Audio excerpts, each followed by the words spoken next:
when, doesn't matter how bad the situation is, Kaaba destroyed, Quran lifted, everything gone. The last thing that gotta happen, you have all the signs happening, all the signs unraveling, the murders, the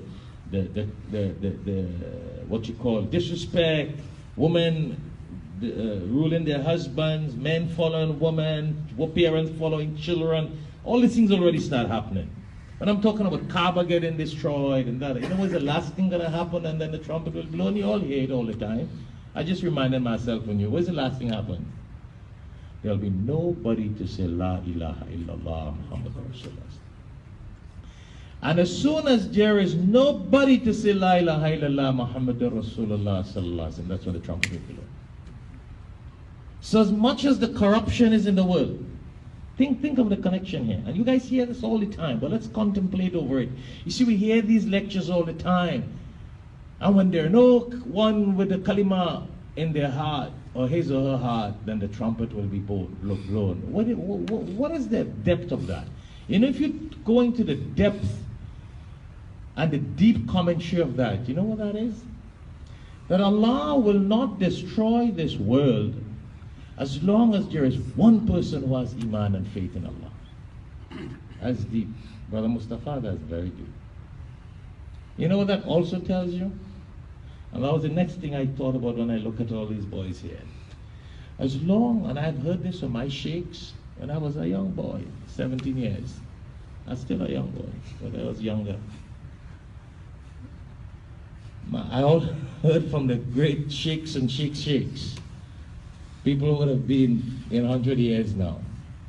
They always told me, Bassett, and they always taught the class and said, you guys don't know how important it is to sit and learn to read Quran and Hadith. And we took it as a joke. We were there studying. Yeah, it was all about studying and intellectualism and dynamism. But and I'm sitting here, I'm looking at all these young boys here. I see Maliki walking and all these little boys here.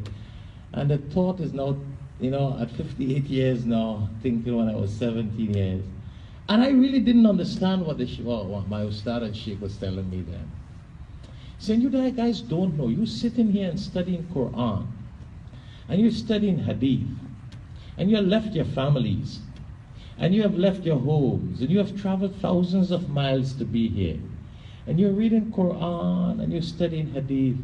He said, do you know that this whole world runs by the mercy of Allah? So you're like, yeah, all right, we know that. He said, but do you guys also know that by the people who read the Quran and make the dhikr of Allah and connects to Allah, that saves the azab of Allah? You guys follow? Understand, the rahmah of Allah we get, the mercy.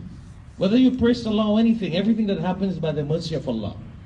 But Allah does not destroy this world as long as you're someone who has iman in Allah.